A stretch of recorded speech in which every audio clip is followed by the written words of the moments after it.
Good morning, everybody. Thank you for joining this morning. We're just going to wait. We see a bunch of people that are just signing in as we speak. It's Ronnie Alty that you can hear right now.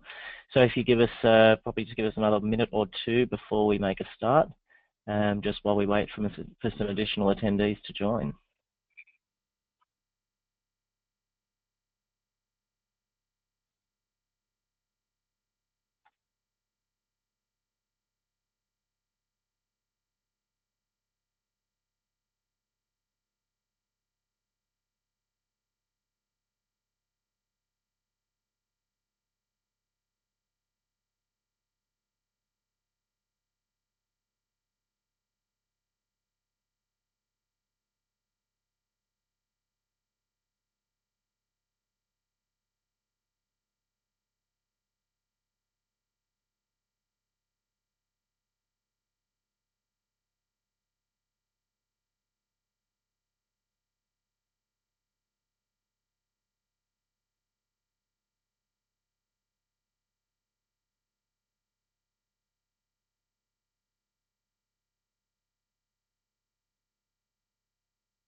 Okay, good morning once again, everybody. Thank you for joining us this morning, the FSLogix demo webinar. My name is Ronnie Alty. I'm the CEO here at Incentra. You will have received a bunch of emails from Gary Cohen. Unfortunately, Gary's unwell today, so I've stepped in to take on this webinar together with Aaron Parker. So a bunch of you will have received calls from Gary talking to you about FSLogix, and the feedback we had was overwhelming in terms of people wanting to see a demo. So much so that we've had to schedule 2 different times for the webinar. So we've got one today and then another one running on Thursday morning as well. So if you want to see this again, or if you'd like to have some other people in your organisations join on Thursday, please don't hesitate to send them the link. So joining me this morning is Aaron Parker. Aaron is a highly esteemed individual within the Incentra organisation. Aaron is one of our 6 Citrix MVPs, Most Valued Professionals, as anointed by Citrix. And he's also one of 50 global CTPs, Citrix Technical Professionals. So really fortunate to have Aaron as a part of our team and presenting this morning. He also happens to be one of our resident FSLogix experts. So Aaron will be taking us through this morning. He'll be talking a little bit about FSLogix and the products that they have and how they operate. He'll take you through a demo, and then we'll open up for Q&A. As it relates to questions, please, throughout the presentation, pop your questions into the chat window. We'll take all those questions, and at the end of the presentation, we'll come back and answer all of those questions as best as we can. We're going to try and get you out of here as soon as we can. We're going to be very much on time. And I'm going to now, at this stage, Aaron, if you could perhaps flip to the next slide for me, that would be great. Mr. Parker. There we go. All right, so just a little bit of a background on Incentra. So we are a IT services partner with one unique difference, and that is that we only transact through the IT reseller channel. So I can see on the call today we've got some of our partners, and we also have some of our end users, some of our partners' clients. So one of the upsides of working with Incentra is that you can work with your reseller of choice, and via your reseller of choice, we will transact with you. Of course, you can always contact us directly, and we will obviously just have conversations, etc., with you directly. So we're now about 7 years young in the organisation. We very fortunately just were anointed Citrix ANZ Services Partner of the Year only 2 weeks ago at their conference in Bangkok, so we're very proud of that. Aaron, obviously, and the team that Gary runs being pivotal in that space. So Aaron, if you want to flip to the next slide, and I'll hand over to you at this point and allow you to take the team on the call through today's agenda. Thanks, Ronnie. Yeah, so I'm going to talk to you about FSLogix and what they're doing around Office 365. FSLogix is basically a bunch of smart guys who have built a number of solutions around application delivery, profile management, and desktop performance solutions, primarily, I guess, for video and server-based computing environments, but also for physical desktop environments as well. So the guys who, with FSLogix, have got a long pedigree in these areas, and they have a number of, I guess, fair to say, pretty smart approaches to these areas I'm talking about. So application delivery, there might be things like juggling Java versions or simplifying application delivery on physical and virtual desktops, as well as profile management. Have a pretty interesting approach to profile management in server-based computing and VDI environments, and I'll touch on that today. And then also, primarily what we're going to talk about is the Office 365 offering that they have. This is about providing a great user experience, providing the performance and the responsiveness that a user expects from their virtual desktop environment when they're using components like Office 365. So, what is the challenge? What are we actually talking about? I think that in simple terms, it's easy to say that we are talking about the user experience. The challenge of user experience when using Office 365, and that's, say, Outlook, the user's mailbox, and OneDrive for Business in VDI environments. If we consider what a VDI environment is, it's from a user point of view, the end user experience is it's still a Windows desktop. But as an administrator, we know that we have to do certain things. We have to change features or turn features off. We have to change what the user experience is like when we give that user a virtual desktop. And that might be XenApp, Zen Desktop. It might be pure Microsoft Remote Desktop Services. Or it might be VMware Horizon. It doesn't really matter what that solution is, but just by the nature of delivering a remote desktop solution out of the data center, we have to subtly, I think, change the user experience, but users, it might be visible to the user, specifically users who are moving from physical PCs. They know how an application works, and they expect it to work exactly the same way in a remote desktop environment. So the challenge is getting that VDI environment, bringing it into more like a physical PC, like a local like PC experience. So user experience is key. If we want to make a VDI project or a VDI environment successful, we need to concentrate on user experience. We need to close the gap between a remote desktop environment and a physical PC environment. So we want to have user acceptance high. If we want to make sure that that VDI project is successful, we need to ensure that that the user gets a look and feel, a responsiveness and performance that matches or is better than what they get on a physical PC environment. And there's a few ways that we do that. Specifically around Office 365 and Outlook and OneDrive for Business is what we're talking about today. But a good example of the way that organizations are bringing that local PC user experience in a VDI environment closer to a physical PC is with GPUs.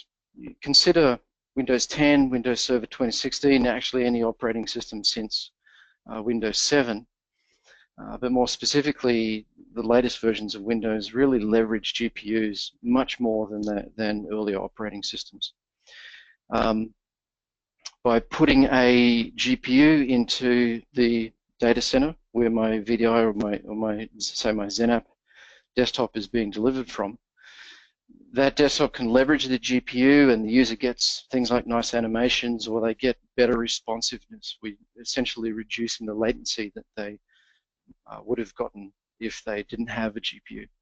And we give the user that experience that they expect. So if we give them a remote desktop that's more like a physical desktop, then we're going to have a much happier user. Same thing for applications. Office, for example. Modern browsers, HTML5, all of these applications really leverage GPUs much more than used to happen in earlier versions of these applications. So when I'm on a physical PC that I have, my application works the way that I get used to the way that application works, or that application works the way that I expect. So if I give that user a remote desktop and that application behavior changes or the performance drops, the user then notices that. Maybe they ring up the help desk, or when you talk to the user and they say, what do you like about the our new virtual desktop environment, or are you enjoying the experience? They might say, oh, that's not quite what it used to be on my physical desktop. Can you make it more like that desktop? So this is a great example, I think, of the way that modern operating systems, modern applications are presenting a challenge. We're solving that with GPUs and presenting that user, improving the end user experience for that user.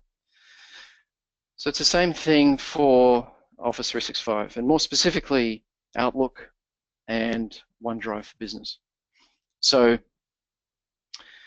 if we consider what we need to do in a VDI environment, we have, with Outlook, we have to put it in online mode. So it can't work in cache mode, and suddenly the way that the user interacts with Outlook changes a little bit because it's not so as responsive as it would have been on a physical desktop. And especially if you're migrating from on-prem Exchange over to Office 365, we're perhaps increasing the distance between the user's desktop and their mailbox, so we're introducing latency. There's only so much you can do with a network connection to actually improve that. The only way to provide the user with that local PC-like experience is to enable cache mode. Also, Windows search. So one of the things that the users expect when they're in their mailbox is to be able to type in a search term and have those search results come back instantly, especially if, say, the customer is, say, a law firm or accountants. They need this information at their fingertips. They need it quickly. They like to have everything in their mailbox indexed. Search on something and it comes back instantaneously. So two key pieces with Outlook that the user expects Outlook the way, expects to behave a certain way, and we may either have to implement workarounds or turn these things off with Outlook. One of those things that we might do with Outlook is perhaps enable cache mode and put the OST file up on the network. Technically, Outlook cache mode under, say, XenApp is supported, but not necessarily putting the OST file up on the network. And if we go and do that, yes, we've enabled cache mode, but we've introduced some challenges underneath that may not necessarily present themselves straight away. Things like putting the OST on the network introduces delays in write times or increases write times into that OST files. So if things like the file server, for example, are not sized correctly, the network is not sized correctly, you may have things like timeouts, you have corrupted OST files. And even as you scale in the environment, even if you can size correctly, you're still going to run into performance challenges because that OST file is now sitting across the network. OneDrive is another great example where we cannot necessarily enable OneDrive under, say, XenApp or remote desktop services or in a non-persistent VDI environment. The reason for that is, one, under RDS and XenApp, technically it's not supported by Microsoft, but because it's a non-persistent desktop environment, the user may have their OneDrive client, synchronize their files down locally, they log off, suddenly their files disappear, they log back onto a new desktop and they have to resynchronize their files down. So there's a couple of workarounds.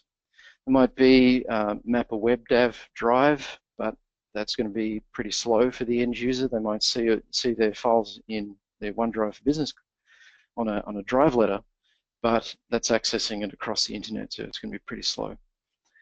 We might tell the user, okay, you can't have the OneDrive for Business client, so you have to access everything through the browser. And that really impacts the user experience, and I know that from first-hand experience.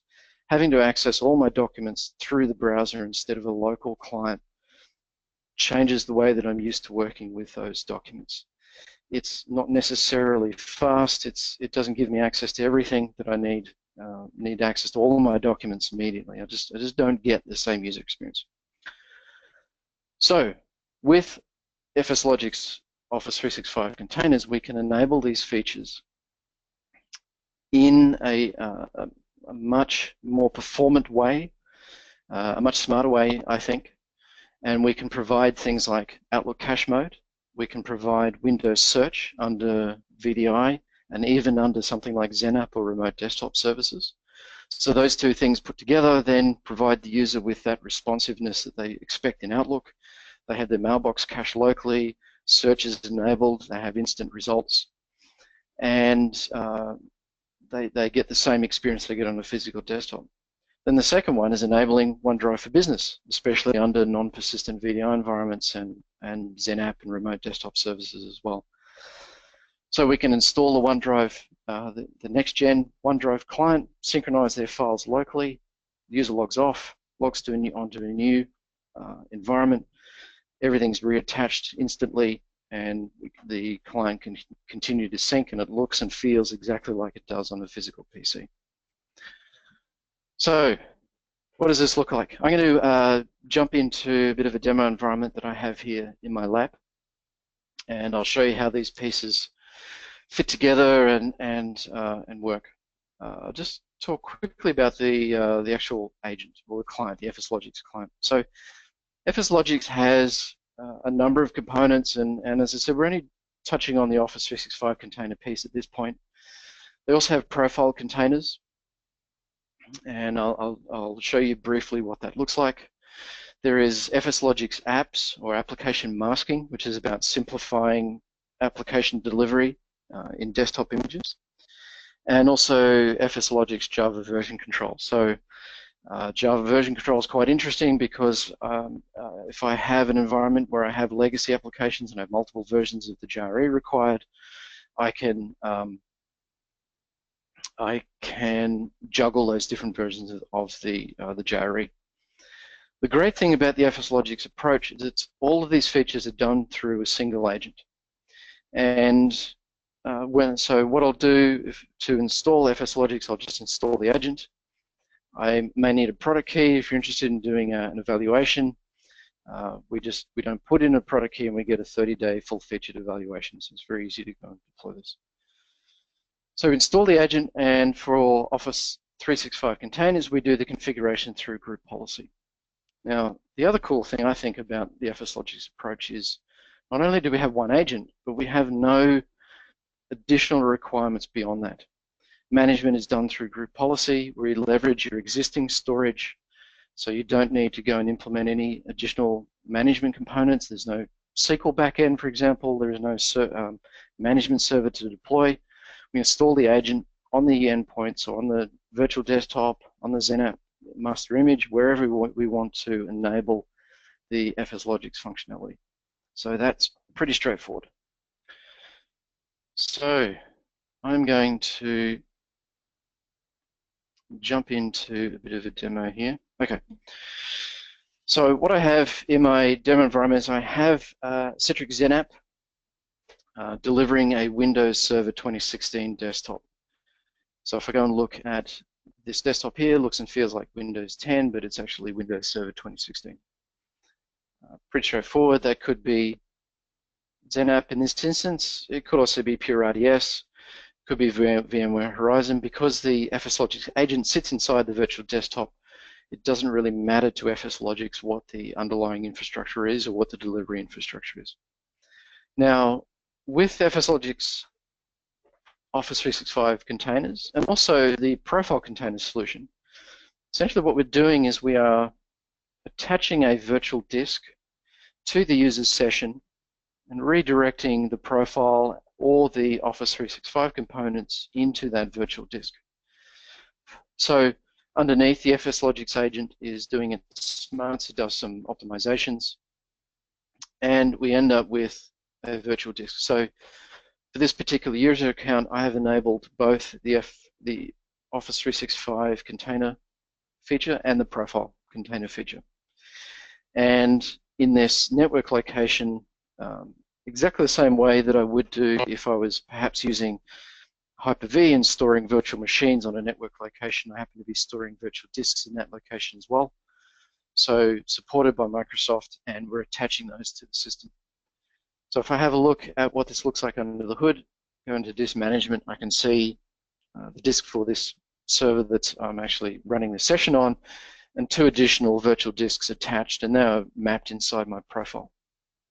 So if I go and open Outlook, Outlook will launch, and I can go and see that I have cache mode enabled.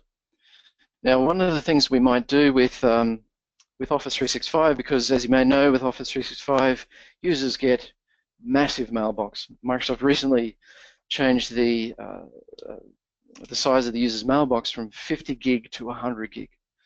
So potentially, the user can cache 100% of their mailbox down into the Office 365 container. So one of the things we may do, depending on perhaps the user it is, if they're a VIP, they may need 100% of their mailbox. But we might actually reduce the amount of storage that we're managing. We might reduce the mailbox, or the amount of the mailbox we're caching, to 1 month, 2 months, and so on. But what I have, I'll just jump back in there. I'll show you the OST file. If I go look at the OST file, it's in my local profile, just like it would be on a physical PC.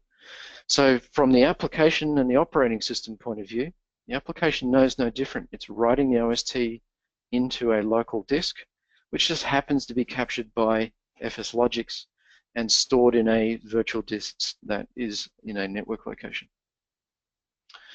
I can get responsiveness with searching, for example. So I can go to my Outlook. I have Windows Search enabled inside this XenApp desktop. Search for items, get a response back immediately, nice and quick. So now I have Outlook in a supported manner. I don't have an OST file on the network. I don't have the challenges with that represents with increasing logon times, with corrupted OST files and so on, because all of that sits in a supported manner, just like Microsoft does with, say, Hyper-V, for example. The OST file is in a virtual disk that happens to be on the network, and underneath the FSLogix agent is doing its magic. I've also got the OneDrive agent installed in here. Now this is the modern OneDrive client. This is the same client that is installed on Windows 10, and it enables me to log into the OneDrive for Business client and synchronize my files locally and have access to them just like I would do, or just like I would expect to do on a physical PC. So in that user session, I've logged on. FSLogix has mapped my virtual disk. It's mapped in my profile. It's mapped in my Office 365 container. Outlook works just like it does on a physical PC. OneDrive for Business works just like it does on a physical PC. And if the demo gods are smiling at me, I can relaunch my desktop. Log back on, my disk's reattached, my profile is there instantly, and open up my Outlook client again, open up OneDrive, and there's my OneDrive data. I don't have a lot in here at the moment, but that's, it's 100 meg worth of PowerPoint slide there, and there's my mailbox there instantly as well. So as you can see, the user experience is much closer to what the user expects on a physical PC. Outlook works just like it should do. OneDrive for Business works just like it should as well. And also in this case, as I've touched on very briefly, is the profile works as well. So profile is very interesting under Windows 10 and Windows Server 2016, especially if you're looking at delivering universal applications. You may know that these are stored in the local profile. I look at something like Google Chrome, for example, stores itself in the local profile. With the FSLogix profile container, I can take exactly the same approach as I'm doing with Office 365 containers. I can be up and running within 5 minutes. I worked on a project very recently using Citrix Profile Manager and working with Windows Server 2016, and that was a real challenge. It took me hours and hours to get that configuration right. With Office 365 profile containers, I've captured that entire profile. User logs on, that profile's there instantly, and I was done within 10 minutes worth of work. So that's a quick overview, quick demo of how the FSLogix functionality works. Give an overview of the feature sets, the challenges that we are solving with Office 365 containers. So at this point, I think I just wanted to open up, that's done with the demo, I just wanted to open up for a Q&A. Yeah, thanks, Aaron. There's been a few questions that have come through, so I might just bounce them off you. One of the question is, this technology looks really clever, but could I not just throw bandwidth at the problem and solve it by having additional bandwidth? Can't fight the laws of physics. I can throw as much bandwidth as I want at it, but I'm always going to have distance between the user's desktop and their mailbox. Even if I was to deliver an RDS or a XenApp environment from an Azure data center, I'm still going to have distance between the user's desktop and their mailbox. Also, I'm still going to have distance and therefore latency between, even if I'm in the same data center. You know, I have a desktop sitting in one rack, I have my Exchange server sitting in another rack. If I'm delivering, say, XenApp, I would still go and force Outlook in online mode because I can't enable cache mode. So even if I can do, throw as much bandwidth or money as that network problem as I want, I still have latency, even in a LAN type environment. And by enabling cache mode, even in a LAN environment, I enable that end user experience. So it's not necessarily about the latency, it's about providing that that user experience that the users expect. Okay, cool. I can see a couple of people typing some more questions in. So just for everybody who's on the call, I know there's a number of you there. Don't hesitate to put your questions in. We've got about 3 or 4 to go at the moment. So if you've got any more, please don't hesitate to type them into the box. Aaron, another question, which is how does licensing work? So mostly licensing for Office 365 containers is going to be on a named user. So it's a named user license per annum subscription. But there are ways that we sell the license on a concurrent model. Typically, that might be through you can buy the FSLogix apps suite, so you get full functionality, or you might buy specific components. If you're looking at 2 to 3 components, it's probably more cost-effective to purchase the full app suite, which we sell as a concurrent license. And it may also depend on the particular customer environment as well. So that's where we would need to have a chat with you and understand your requirements. Okay. And next question is, what type of storage requirement is there? So I touched on this briefly in that the FSLogix agent doesn't introduce any additional components other than the agent itself. So management is done through group policy, and we put the containers on a network share somewhere. That network share could be a file server, or it could be provided by the underlying storage layer. So consider NetApp, for example. It presents as a Windows file share, it presents an SMB location. The benefit of using the underlying storage layer is then you can leverage the storage layers, things like deduplication, replication, and things like that, and high availability. So it would simplify that. So it will work. The short version, it will work with exactly what you have in place today. Okay, we had a question around the hypervisors. I think you answered that as well, which is it'll work with any of the hypervisors, Horizon View, Citrix, XenApp, and also Microsoft. All right. Yeah, I touched on it really briefly, I think.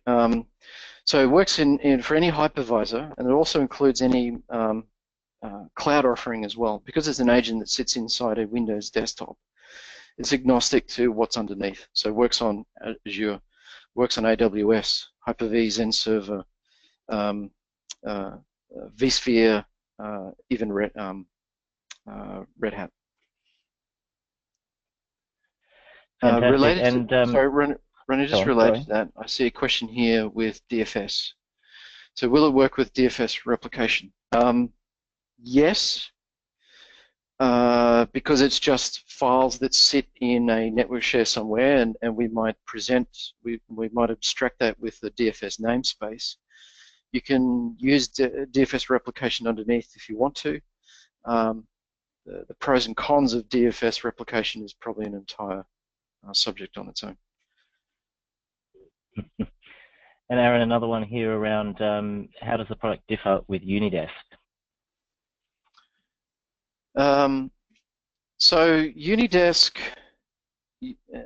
the great thing about Uni Desk is it's included now in your XenApp Zen Desktop license, and this is Uni Desk is one of Citrix's best purchases in a long time.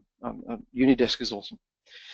Uni Desk is great at delivering applications and composing images, so I can split up Uni Desk, my desktop, into different layers, one for the OS, my applications, and so on. Technically, I can use FSLogix apps masking in conjunction with Uni Desk layers. So I might have a layer with multiple applications in it, and I can hide and show those applications depending on who I'm delivering those to.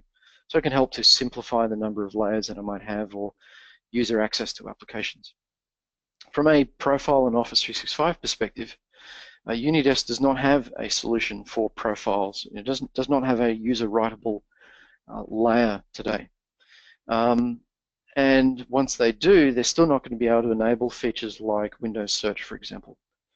So it's complementary to Uni Desk, and I guess perhaps it's competitive, but I think from a user experience point of view, it's going to provide the full user features that Uni Desk won't be able to. Fantastic. And we've just got one more question, which is, how would I compare using FSLogix Office 365 containers versus not using it? How do I really know the true benefit of it? So, well, what we don't measure, we don't know. We need to measure we need to measure a few things. If we're talking about Office 365 containers and perhaps in conjunction with our profile containers, we want to know things like logon times.